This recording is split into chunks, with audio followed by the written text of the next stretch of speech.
awo Munnayuganda yaliko goalkeeper Nakinku Posnet Omonyi wawulira binaweereddwa omulimu ogw'okubeera goalkeeper coach wa ttiimu ya Amazulu eri mu kibinja ky'ababinywera e South Africa era nga aluddeyo South Africa eyo kubanga okuva yava ku mupiira mu mwaka gwa 2014 gy'emyaka 11 egiyise yasigala e South Africa eyo ng'asoma coaching course y'aba goalkeepers era abadde afunayeko ku mirimu limu awo naye guno gwe gukyasinza okubeera omunene kasookanga akola mulimu gwa goalkeeper coach.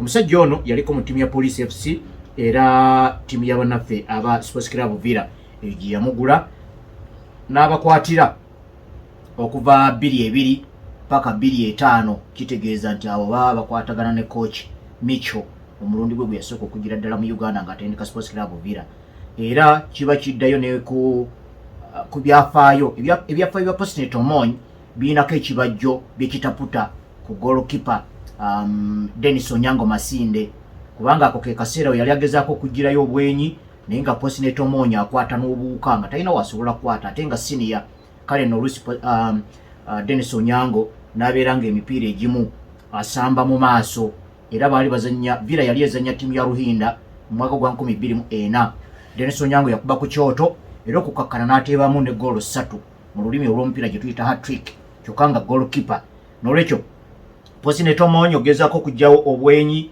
mu 2005 awo kyava ku mupiira gwe yakwata y'omu ku basambi bannayuganda abaafuna okulengerwa ttiimu y'eggwanga erya South Africa oba kale bakalabaala bakuva South Africa ye ne David Obua era jjukira nti nno wakati awo mu 2005 twazannyira mu South Africa emirundi ebiri ne tukubaho mandaawe abazannyi abo bagondi ba Sean Bartlett ba Sibosiso Zuma ba Aaron Mokowena ba Quinton Fortune ba Benedict Vilakazi mwalimu Steven Pina mwalimu Siyabonga Numvete abo bonna abazannyi abo baalimu ennaku zino Benedict McCarthy ali wano mu East Africa atendeka ttiimu y'eggwanga ya Harambee Stars eya Kenya era abasinga ku bano bonna batendesi okuggyako abamu bakola omulimu nga guno ogwange naye ku TV zaabwe ezi South Africa kwe bakolera abamu ku batera okulaba mubalaba ne Timothy Batabaire mu mulaba y'omu ku ba analysts ababeera ku TV ezennene ezirina base e South Africa kale no ne Posnet Omonyi awo yafunira omukisa ne David Obua ne bafuna emirimu mu ggwanga erya South Africa era omuzannyo guno ogw'omupiira ne baguzannye ne bakunakuna kati ate Uganda twali tuyina nga David Obua bwe bagambyeko yaliyo mu maaso awo ne mabega Posnet Omonyi nga baaka awo tulinamu ne Stroy Kizito Timothy Batabaire Ibrahim Sekaja ne Simeon Masaba emabali ejjusa ne Dan Obote ne bakwatira wakati awo Dan Obote y'omu ku abo bannayuganda kakati abali kakiiko akafuzi akafufa Sulaiman Tingwa Bonsu naye yalimu eno mu maaso eno David Obua nga yambiwako Geoffrey Serunkuuma Hassan Mubiru abo bonna bali mu ezo match zombi nga South Africa tukubaho mandaawe naye waliwo n'abazannyi besimanyi kakati kye baliko abazannyi abo nga Segawa Lawrence tebayatiikirira nnyo naye bakubako ku national team ba David Kalungi n'abalala bannaabo bwe batyo kale no yono Posnet Omonyi omulimu amaze n'agufuna e South Africa yazanyirako mu ttiimu ya Bloemfontein Celtics nazanyirako mu Black Leopards nazanyirako mu Vasco da Gama ne mu Roses United eyo ne yanyukira omupiira mu mwaka gwa 2014 kakati afunye omulimu ogukyasingidde ddala okubeera omunene era nga ne omwezi ogwo ogujjanga gwakatandika tuyinza okuba nga tuwuguddwa nnyo okutandika kw'empaka eza CHAN naye ennaku z'omwezi nga 3 omwezi ogwo ogujja ttiimu ye eya Amazulu egenda kubeezanya ne ttiimu ya Stellenbosch mu kikopo ekyo ekiyitibwa MTN 8 zigenda kubeera quarter final babadde bakagwamalira ne ttiimu ya Orlando Pirates ayaga goal 1-1 n'olwekyo jjukira tulina omukisa eri bagoalkeepers baffeeyo nga Salimu Jamal nga Ismail Watenga oba oli awo ayinza okuba connectinga mu ngeri y'enjawulo kubanga ebintu bino by'omupiira ebiseera ebimu bitambulira ku connections bwe tubanga naye kaakati tumulabye nti akakase kw'ogwo omulimu era ffe nga bannayuganda okweyagaliza tekuba kubi olowooza nti nayinza okuba okusika akaguwa n'abeerako abavubuka abaffe bagezaako okwongerayo eri waggulu singa abavubuka bana beeyisiza nga professionals era bwe banaba nga beeyisiza mu ngeri eweesa omulimu gwabwe ekitiibwa ng'ate nabo tebagobya kubanga wano wadde tumuyina Posnet Omonyi nga neeri mu America tuyina Ibrahim Ssekajja ate tagenda kumala gakukumba olw'okuba nti munnayuganda munnaffe ate atuuka okutwala abanamugobya ku mulimu naye muli olowooza nti naffe tulina okwesitula ekyenkanidde okusobola okulaba nga tukwatagana bulungi nnyo n'abakulu abo naye nga nekitubalaga ku kisaawe kyekyo nga naye musajja wattu bw'aba akyogerayo eri nga naawe oyinakoko obujulizi obukweyimirira, so si kugamba nti mwana waffe naye ng'akaliba ogenda kuba kali awo kawewufu. Jjukira nti nno tukyalina okusoomoozebwa okw'abazannyi baffe okuba nti nno bakyalemereddwa okuba omupiira mu clubs ez'omuzinzi, si mu Europe mwokka naye nawono ku continent mu Africa. Oba wandiyagadde abazannyi abawerako nga bakuba naddala ku continent ttiimu ezo ezitera okulwako. Kati nga bw'olaba President Omonyi wali mu ttiimu ya Mamelodi Sundowns, muli oba olowooza nti nno mu maaso eno twandibadde tulinayo abavubuka abalumbi, oba ne tulaba oba Bakalimu Watambala abo n'alyoka agukuba n'agunoza, oba n'owulira nti Yunusu Sentamu waliwo abamwetaaga, n'owulira oba abalenzi nga Usama Arafat oba no Bajona Kakande, kwegana n'obawulira tuba twagala okubawulira ku ttiimu ezitera okulwa ku continent waakiri mu mpaka za CAF Champions League ne CAF Confederations Cup nga basobola okugendako paka nga ku quarter final, semi final n'okugezaako okuvuganya okuwangula ekikopo. Twali tufunye omukisa omuvubuka waffe Lumala Abdu yali afunye omulimu ttiimu ya Pyramids naye simanyi kyagwawo, eviviri yalwala awo nga yakagenda lirina engeri gye lyamuzza emabega, oba oli awo n'omutindo negenda nagwo, oba oli awo n'okwekkiririzaamu, kubanga gw'omutindo osobola ogukolako naye ndowooza okwekkiririzaamu kwe kwakkirira. Ate ttiimu ya Pyramids yayongera kugejja ng'etuuka n'okugula abazannyi ab'amannya Abdul Mala be yalabanga ku TV ng'alaba atraininga nabo, ndowooza mulino oba ne yeenyooma bwe kityo omupiira gwe ne gukka. Naye nga twali tufunye omukisa kati Pyramids baakawangula ekikopo ekya CAF Confederations Cup, muli olowooza nti kyandibadde kya muzinzi ddala kubanga tulinamu omusami nga Abdul Mala ate naddala ng'azanya mu attacking positions ez'ekisaawe. Uganda tubadde twekaalisa nnyo mu kutunda okuva naddala ziwandiise conservative positions mu kisaawe, okuva ku namba 6 defensive midfield okudda eno emabega, ba central defenders, ba namba 3, ba namba 2, bagondi ba goalkeepers, abo tubadde twekansa mu kubatunda. Naye bwe tutuuka okukwata ku ba Fadi Bayo okenda okulaba nga gye bagenda si weewawo omuzinzi, ate we bagendayo titowulira nti nno bataddeyo omukululo oguli awo. Bw'obanga ogenze mu kaliigiriigi akali awo twagala tukuwulire nti ovuganyiza ku ngatte ya zaabu era gw'omu kwabo top 2 ng'ate mulimu goolo 20 n'omusobyo. Awo kiba kiraga nti nno waliwo okulinnya, waliwo okugenda mu maaso. Naye kaakati embeera eyo yonna tennaba kututuukako. Clubs zino ennene zi Esperance, zino zi Wydad Casablanca, zino zi Al Ahly, zonna ogenda okuzitunuulira nga temulimu bannayuganda ate nga wandiyagaddemu babeeremu. Ebyokweyagaliza birina wetuuka ne bikoma nga tulina kwesitula bwesituzi. Kale nno abasambi baffe ndowooza balina okuyingirizibwamu mindset eyo bwetyo mu kaseera nga tuli mu kwetegekera clubs zaffe eya Vipers neya NEC ogenda otukiikira mu mpaka eza CAF Champions League ne CAF Confederations Cup. Muli olowooza nti nno abavubuka banga besitudde ekimala. Kontinenti eyo mudaala munene eri emirimu gyabwe ne clubs ziba zifunamu, kubanga club bayinza okusaasaanya ssente zisuka mu billion season, naye bwe kituuka okugenda ku continent ne batagenda mu bibinja ne basubwa okufuna prize money owa billion 2 singa oyingira ebibinja mu nsimbi eza Uganda. Muli waakiri wabeereyoko abazannyi nga 2 oba 3 abeesitula mu ngeri y'enjawulo, owulire nti clubs ennene zibeegombye zizze okubagula. Bwe zijja ne zibagula waakiri club esobola okubaako kyezzaawo kwezi ensimbi zibadde jja ng'esaasaanya ng'ate tekuliiko magoba. Kale nno yembeera eyo mwe tulina okutunuuliramuko omulimu gwa President Omonyi ng'amaze okufuna omulimu ttiimu ya Amazulu nga goalkeeper coach. Ate nawono mu Uganda tukyalina okusoomooza okwo okuva Fred Kajubalu yavaawo goalkeeper coach abadde tateredde. Mukulu Paul Puti alina banne bajja nabo naye ba goalkeepers baffe ate tebabamanyi bulungi.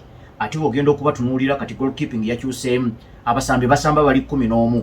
Luli ne line-up bazisomanga nze nali ntrainingako ku mupiira mu ttiimu ya KCCA nga coach Tom Lwanga olugira ng'agambirawo ba goalkeeper gwe Bright Daira, Ibrahim Kongo ne gundi ne Sadik Wasamwe mugende eri mu byammwe akochingako Fefe Keno ili tibabafaako baali tibalina na goalkeeper coach. Naye kaakati goalkeeping egenze ekyuka kati omupiira gye gutunudde ne ba goalkeepers beetabamu bakuddiza si kumala gagusabulayo naawe nokkakkana n'obaako woogaba ne weeraga bakwongere naawe kyokola okuba pass so si kumala gayeera nkuba ejja kati omupiira gye gwatunula. N'olwekyo nono goalkeeper coach ono ajja ne mukulu Paul Puti sinalaba ddusu lya njawulo lyawanze ku basambi baffe okulaga nti n'ebintu kaakati bipya.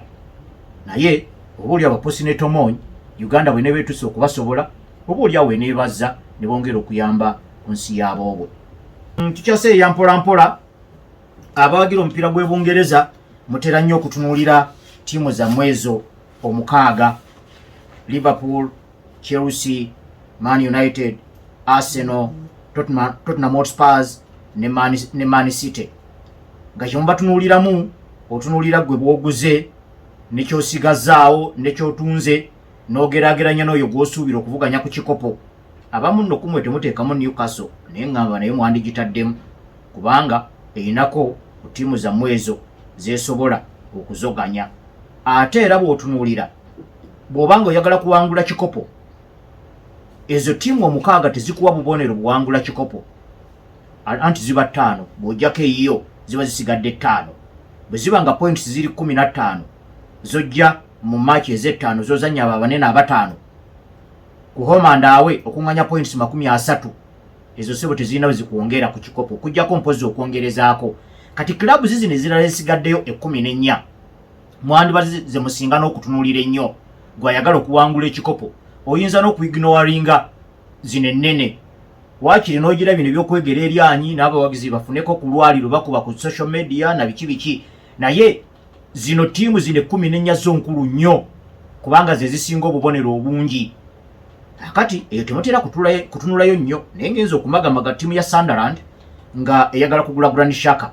Granit Xhaka yaliko mu ttiimu ya Arsenal ennaku ezabadde akubira mu Bayer Leverkusen era omupiira yagukubye n'akunakuna ennaku ezabadde bakawangula ne Bundesliga eyasoose mu byafaayo bya club eyo eya Bayer Leverkusen. Kati awo basasanyiza kati bakasasanya obukadde obutuuka mu 100 aba Sunderland.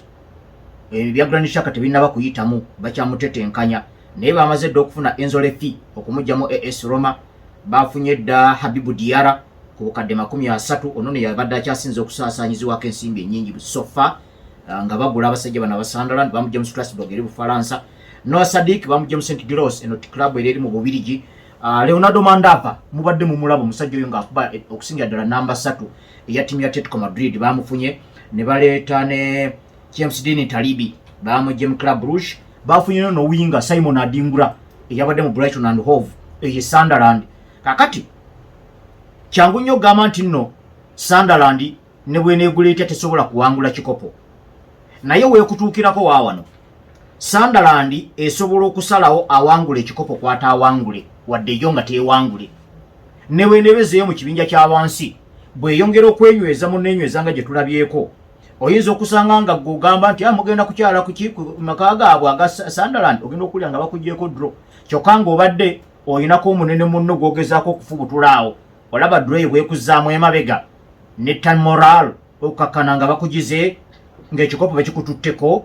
N'olwekyo Sunderland bwetyo bweri. Ate club zizino entonotono Ebungereza bakale zitalina nnyo bawagizi wano mu Uganda zibadde zikola ebintu byazo naye nga mulimu okunyoomereza. Kati Southampton okimanyi nti nno yasooka okufuna access ku kugula Didier Drogba ne Florian Malouda mu mwaka gwa 2023.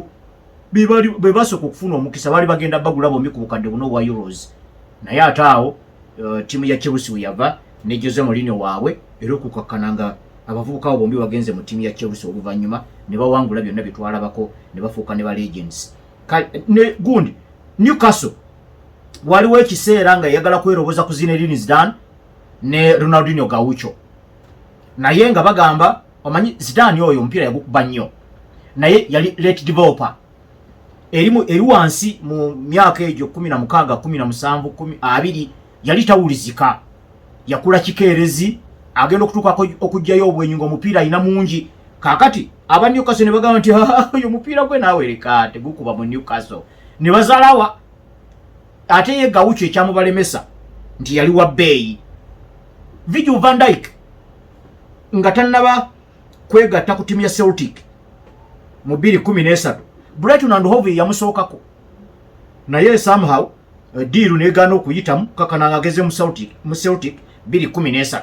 N'olwekyo club zeezo zirabeeyo wansi n'ozalawazalawa, naye ffenna tulabye nti nno zibaddeko kizinnyonnyola naddala enjawulo wakati wawangula ekikopo kwoyo ataawangule.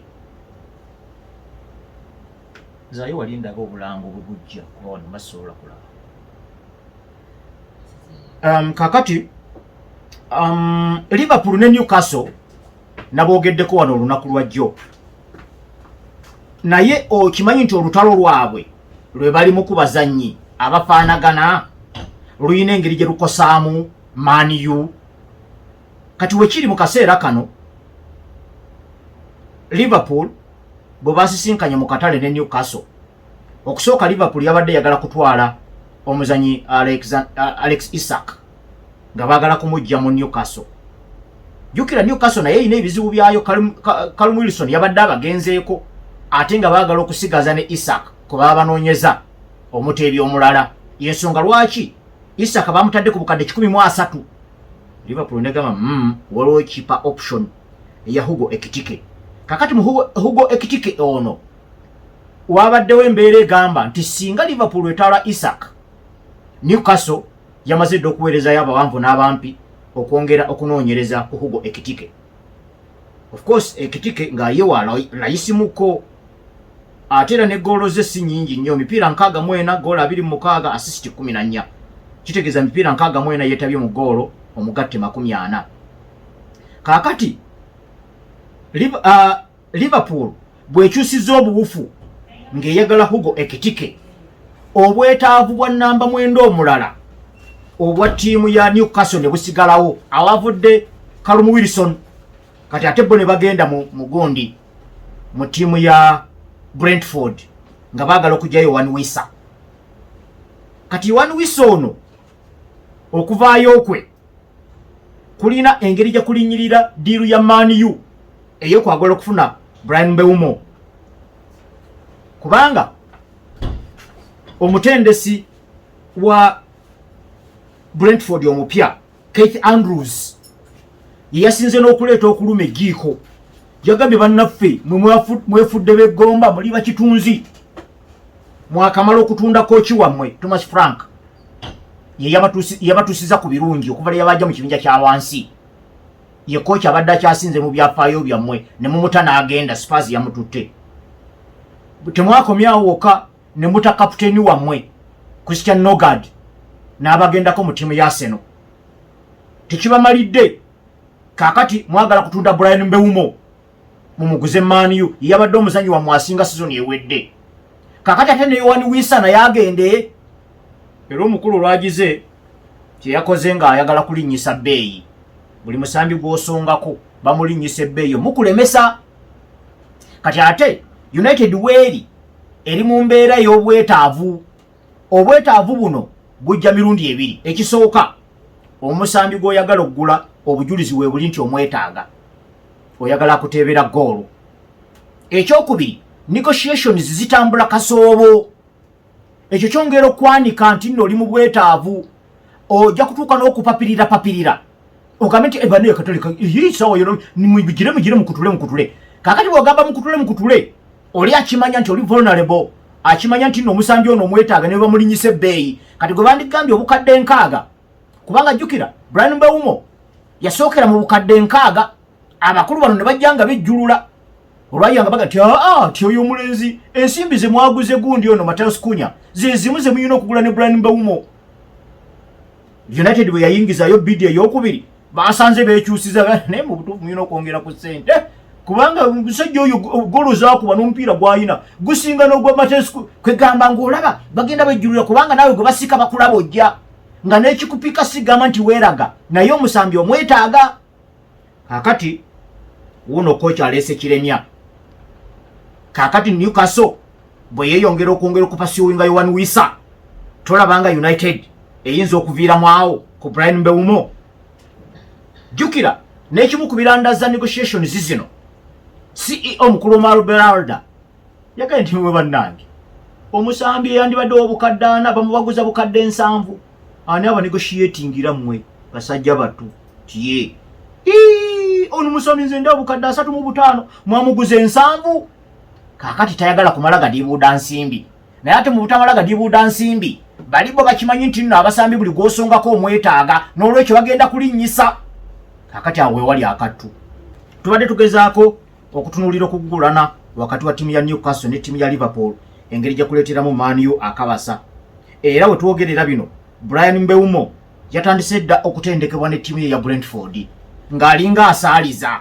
aba United kale United bebadde egezaako okufunza ate laba Newcastle gye naawuuse okwagala okunonooza Iwan Wissa omusajja ono yafumuka omupiira mungi nnyo ate bw'otunulira ensamba ye ekyoto kye kyagala okufaanaganamu ekya Callum Wilson tulabyeko match ezimu nga Callum Wilson asamba mu match yemu ne Alex Isak kitegeeza asobola okusamba ne mwenda ngera bwabadde ne Brian Mbeumo naye ate osobola n'omuwa n'akulembera yekka ekitongole ekiteebi kati ye Newcastle egamba twagala kuzaako Callum Wilson engeri Liverpool gyewetedde wali negenda okuyiga Hugo Ekitike kati embeera eyo eyina engeri gyeteeka akazito ku ttiimu ya Man United naye ate United jukira weekend eno ye leero lwakuna okwosa enkya United eyina okusamba ne ttiimu ya Leeds bagenda kutandika pre-season yaabwe naye bw'otunuulira pre-season eza season ebbiri eziyise kakati bakkakkanyeemukko era ogenda okwetegereza nga naabo boolowooza nti balina okuvuganya nabo ku kikopo bonna togenda balabayo US United yokka yegenze US kubanga bano abalala Liverpool, Arsenal, Newcastle, Tottenham Hotspur bagenze eno mu Asia yo gundi Man City ne Chelsea kale US babaddeyo naye tebabadde mu pre-season ebadde tournament yaabwe yabadde bazanyi ya FIFA Club World Cup ekyokubiri mu pre-season ya United oba omukulu Amorim ayagala kozesa ttiimu ezitamulege ennyo bitya okwongera okusomesa ennono ye nakakati tennaba ku bukala kubanga bw'otunuulira profile za teams United zebadde zanya mu pre-season eri ey'emabega bazanya Real Madrid ne bazanya Arsenal ne bazanya Liverpool ne bazanya Borussia Dortmund kati bw'obawulira nga bagenda kuzanya Leeds United ne West Ham ne Everton ne FC Bournemouth either kireflectinga United gyekiridde mu bunafu bwayo oba ennono Amorim gyasomesa esobola kuvaayo nga basamba ttiimu ezitabalege ennyo bitya oba byombi kakati awo United awo weeri naye nga n'akasente kakyabeekubya empi nga tebaagala nakugula bazanyi nnyo babbeeyi kubanga bajja kusetinga trend eyo gamba nti ayo United ensimbi balina gwe bawe bbeeyi nga basumulula waleti CEO mupya Omar Belda agamba tewakyali nsimbi za kudiibuuda mu butabeerawo nsimbi za kudiibuuda bakyagezaako okwongera okuzikuŋŋaanya kubanga waliwo kakati ezijjira ono omulenzi Alvaro Fernandez United gwe yatunda juzi mu Benfica bamutunze mu ttiimu ya Real Madrid obukadde 43 awo United erinayo obukadde bwayo 7.5 Anthony Ranga kino kiyavudde mu Nottingham Forest n'agenda mu Newcastle United yagenze nejjayo obukadde bwayo 6 awo bugiri mu nsawo balinze n'ono omulenzi ono yasiwuka empisa gwe baaguza mu Olympic Marseille oyo nayinza okuleeta eziwerawera kuziyinza okuyingira obukadde 28 singa ttiimu z'ebuwarabu zinaamutwala oyo kalikyejo oyo Greenwood kakati aka akasente nga kali awo bwe bateekako bano baagala okutunda Tyrell Malacia, Jadon Sancho, Alejandro Garnacho, Marcus Rashford ne Antony akasente kajja kuba kazze olwo kino ekya profit amateeka gano agatunuulira engeri gy'okolamu loss manyi mu Luganda loss kumpi kyagandawazibwa bizinesi webanga tekola magoba nga tesobola kwekuuma naye nga osuula busuuzi kasente oba okola loss kakati United ebadde ekola loss zaayo naye kati bw'otundatundayo n'okuŋŋanyayo ne kasente ako bwe katyo oba oli mu mateeka kubanga kirabika buli musambi United gweneesongako agenda kubeera ku buwanana bano abalenzi bafuumuddwa tebakkirizibwa kwekulubeeseza yadde ku training naye ono omulenzi omujoozi ono Garnacho yagenze najjira mu motoka eri awo kapyata ya bbeeyi naye ebadde tesasulangako misolo okumalira ddala kumpi omwaka mulamba ye motoka yajjiddemu nga bwe yeeraga kyokka baamugobye era etteeka libagamba muyinza okgenda maanu wetrainingira naye training ya maanu emala kuggwa era muzimu ku zino ennaku zebabadde beekulubeesezaawo ne ba Rashford babadde basangawo bano abatendesi aba club zino aba ttiimu za United ezi under 20 olunaku lw'okwosajjo basinkanyewo bano abatendeka abaana ba under 10 be baba kuttekuttemu awo ye Ruben Amorim agamba ye kasita avaawo ne ttiimu ye kiri ekisaawe si kike mwenga mujja mwekulubeesa ye tayagala batunulako kati akakattukali awo akasente tekannaba kujja naye jjukira United ng'ekyereega ebikya ne n'okugezaako okufuna omusambi Brian Mbeumo, okimanyi nti n'ebitongole ebirala emirimu gyabyo gisanyaladde. Tubadde tukimanyiiko nti United eyagala Denzel Dumfries. Akamawulire gaali gafuluma dda aleetewo okuvuganya ku Diogo Dalot. Kati tegakyawulizika, bali ku Brian Mbeumo. Wano mu double pivot gwe weekakasawo ye Manuel Ugarte. Oluusi babadde bamuteekawo ne Casemiro, oluusi bamuteekawo ne Bruno Fernandes, oluusi bamuteekawo ne Kobe Maino, luli babadde bamuteekawo ne Christian Eriksen, obono omulenzi musaayi muto Toby Collier. Kati awo wonna tokyawulirayo gamba nti ne Casemiro kino kyo gamba nti wano takyajyawo agende, tekikyawulizika nako. So ng'olaba double pivot eyo oyinza kwekakasa kubeerawo kwa gundi yekka, Manuel Ugarte. Amulala kubanga ne gundi ne Bruno Fernandes yadde musambi mulungi, naye asinga kulabika bulungi nga Man U yerina omupiira nga gugudde tatera kulabika, era oluusi n'okusuula yasuula, ate bw'asuula agenda neyeetandagira ennume y'ekigo wagudde tavaawo ng'atandika kuyombesa liifu eno nga babayiribya okuvaawo ng'era banenya nti anti ona nera yatamanyi goolo kazi omukulu yayiyo omukyere wano. Kati double pivot eyo tennaba kutereera, naye wetegereze nti wadde double pivot tennaba kutereera tewaliwo kyogerwawo kaakati, tewaliwo. Bakyali ku Brian Mbeumo era mwongereyoko ku ssente ate nti ezo muwaddeyo nnyingi, ate gye bakoma okukirandaza ne kimala kituuka nti nno akatale kaggalawo leero ku ssaawa 6 n'ogenda okufuna Brian Mbeumo gw'obadde okufunira ku bukadde 63 ku 65 bajja kugamba 72 kuba bajja kukulaba omusajja omwetaaga ate tomufunye. Tetukyawuliza nekigambibwa ku Rasmus Hojlund, bamwogerako dda oyo mwenda ayenedda simanyi mwenda yete, kati wakyali kyogerwa. Ekisanyalaze emirimu gyonna kya Brian Mbeumo, tebamufuna bamwongeza twongereyo bid ziringa bid. Songa ku bunafu bwe tubadde tulaba mu kitongole ekiteebi n'ekitongole ekiriikiriza, bwewandirowoozeza nti nno United ebadde ebulaba season namba akatale kandigenza okuggulawo nga bamaze dda okukuŋŋaanyayo abazanyi baabwe nga 4, kubanga bano bannaabwe bamaze okubalaga ekyokulabirako. Kati Arsenal togiwulira nti nno eyagala kusonjola Gyökeres, weesonjolera Gyökeres ejja kuba esusse mu bukadde 2 ng'egula. United okyali awo nti omwana oyo ate kakati oli kati ate n'oli gwoliko naye tomusonjodde wabula oli awo, kubanga jjukira mukana akaseera Arsenal ebadde nayo ewulira ng'esajja kudde ng'eyina ebibuuzo bye yeebuuza nga tewali wagibuuza naye nga yo yeebuuza. Tiimu gyevudde Mikel Arteta wuuno agenda mu season ya 6, asobodde okugyamu ekiyongobero ekyalekebwawo Unai Emery ne mukama we Arsene Wenger. Tiimu n'agiteeka mu mikono gye. Season 3 ezo ezisembyeyo ebadde ennyukira mu kifo kya 2, kyokka ng'ekifo ekyo ekyokubiri nga season 2 kuzo ng'esukka mu bubonero 8. Eyo tiimu eba eyengedde nga tokyalina kyofumba wabula eyagala kujjula bujjuzi.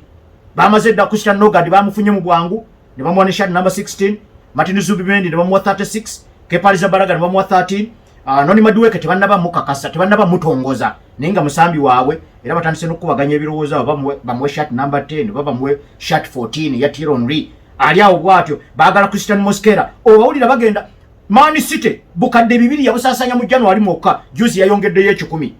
Liverpool singa efuna Isak ebe yagala kunuukiriza bukadde 3.5, akati gokyali ku Mbeumo 62, Mbeumo 62, kyokka yagala kunuuka nsingo kukwatagana na bali bannoze ndabanga abakuleka okujjako ng'okukuleka kyoyagala. Oba okola alaali oba okola kituufu.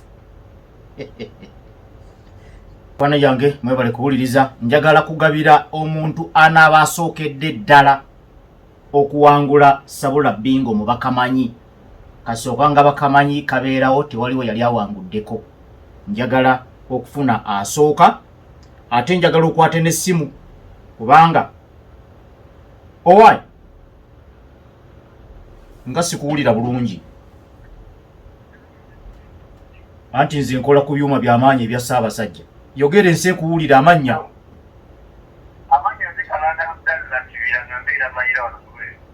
Mayira Lwengo. Eryo ssaza ki erya Ssaabasajja? oli mu buddu bano bannantamegwa b'ekikopo ky'amasaza kati nze neewulira muli nti bwino oyina mungi kaakati munnange ofunyeko kasente kasabula bbinga okuvaako ku CBS kaliko emitwalo emeka anti gy'emyaka gye tugenda okujaganya egy'amatikkirwa g'omutanda munnange yogayoga weebale kuzannya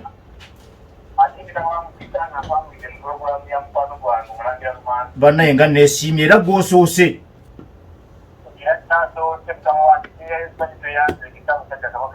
awangaale nnyo magulu nnyondo kaakati njagala kuwaayo n'omulala bannange mwebale nnyo mwebalire ddala kuzannya sabula bingo n'enkya nno nja kubakolako ate enkya kagenda kulinnyamu ebyabakamanya nti mubimanyi byanjawulo n'olwekyo weebale kuwangula munnaffe munnabuddu nammwe abazannya mwebale naye njagala okugabirayo ko n'omulala wuno kawa ekyuma kakizannyemu wano tulabe ate omulala yeekwatidde emitwalo 32 weekwatire kasente naawe weeyagale ate nno wiikendi eri wala beeramu n'ekya 3 ensi eba ekutambulira ddala bulungi naye nga n'enkya nja kubasabulamuko mulyoke mukitegeere ninaye omulala halo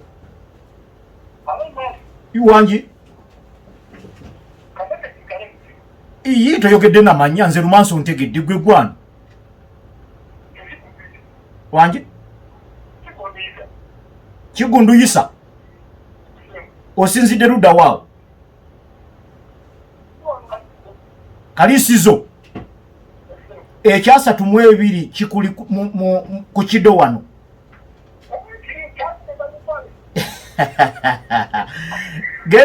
genda otemeeteme mwana waffe